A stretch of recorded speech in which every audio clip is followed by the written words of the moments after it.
Welcome back, everyone. My name is Patrick. You're watching the Oilers Rundown. It's once again, unfortunately, been a couple days since I got an update to you guys. I apologize. This illness was just kicking my butt, but I think I'm ready to go once again here for today and the Edmonton Oilers getting back into action tonight at 8 p.m. against the Vancouver Canucks. We don't have lineup and starter news as of yet, although we do expect Calvin Pickard to get the start for the Edmonton Oilers tonight with Stuart Skinner playing game one of the back-to-back last night against Seattle. Chris Knobloch is supposed to be speaking, according to Tony Brower, around 5:40 Pacific time with possible lineup news. So we should have something around then, but I imagine the Edmonton Oilers probably shaking things up once again.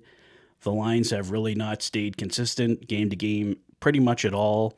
The Oilers did try going from Montreal to Seattle with the same lineup last night, but that lasted, I think, 2 or 3 minutes before things got changed up. So any lines that I could give you right now are probably going to be changed fairly early on in the hockey game tonight. Oilers insider Bob Stauffer noting here, the Oilers continue to have a tepid start to the season.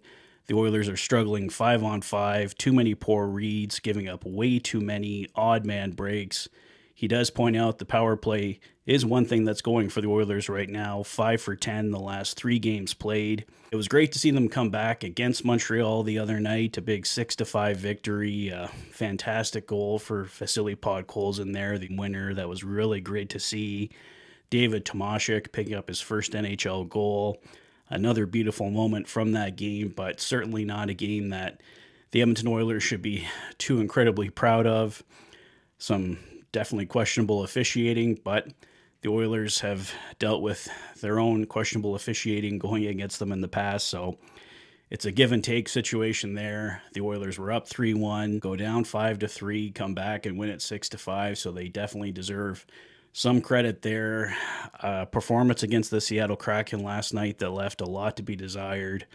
Former Oiler Jordan Eberle, the big killer last night. This team, as Bob Stauffer noted here, just a tepid start to the season. Don't know if it's coming off the Stanley Cup final hangover the last 2 years. The Oilers just, for a long time now, have not been an October team and not so much a November team either, so hopefully the Oilers can get this turned around. Oilers insider Jack Michaels noting that it's a common theme among the teams that the Edmonton Oilers have played so far that no one really looks like they're really firing on all cylinders yet. It's still very early in the season, but for some reason the Oilers, among many teams, just struggle to get this going. I know there's a lot of new faces in the lineup, and I think the line combinations are really the biggest factor, though. I don't know why. It's certainly not just a head coach Chris Knobloch thing. It's been a head coach thing for the Edmonton Oilers the last 3 or 4 coaches that no one really seems to stick with a line combination, and if they have a bad couple shifts, I don't think that's a reason to shift everything. Throwing Connor McDavid and Leon Draisaitl back together once again, throwing all your eggs together in one basket is just really not the solution for this team. We got to find a way to use the depth. I've said this before. Utilizing guys like Ike Howard, Matt Savoy, Vasily Podkolzin getting going now, David Tomashik getting his first NHL goal. This team is deep, but you got to give them an opportunity to play. Like, you can't always be the Connor McDavid, Leon Draisaitl show, and it's one thing if those guys are firing on all cylinders, they're scoring goals, getting points left, right, and center.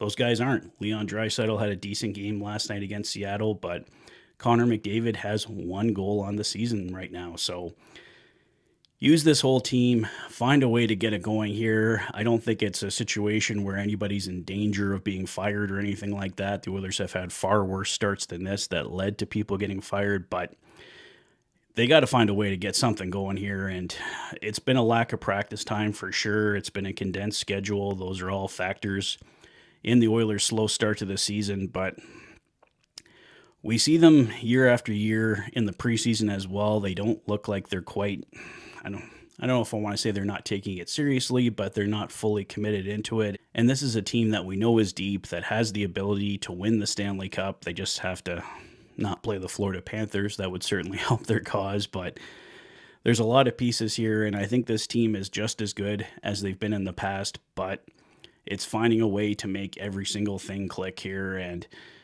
A lot of times we've blamed goaltending. Defensive pairings, I think, have been a factor this year. Matthias Ekholm, Evan Bouchard have not looked good together, unfortunately. That's usually one pairing that the Edmonton Oilers can count on, not only for defense, but offense as well. And Evan Bouchard, I think, just getting his first goal the other night as well. So it's not any one single thing, but I think some consistency with the lines would definitely help this team. So hopefully that is something we see from head coach Chris Knobloch tonight. I want to talk about this team doing well, but it's been a frustrating team to watch. Just no two ways about it. So like I said, no news on the lines yet. I can maybe post something a little bit later once we get those from head coach Chris Knobloch. I'll post them as a pinned comment here on the video for you guys to check out once they are available. But for right now, just finding some consistency in those lines, I think will go a long way. Trusting the depth on this team. And I think just keeping Connor McDavid and Leon Draisaitl separated, letting them run their own lines will go a long way for this team. And as I mentioned, I believe Calvin Pickard will be the starter tonight for the Edmonton Oilers. So hopefully Picks can come in, deliver a strong performance, and help this team get 2 points over a division rival tonight in the Vancouver Canucks. The Canucks will be looking for a win of their own. So if the Oilers can put together their second victory over the Vancouver Canucks this year, that will certainly help their cause. So that's all for me for now, guys. I'll deliver my thoughts following the game on what we see here tonight. But for right now, let me know your thoughts and predictions for tonight's game in the comment section below. If this is your first visit to the channel and you like what you see, please consider liking and subscribing for all the latest Oilers content. You've been watching the Oilers Fanatic. Thanks for being a fan.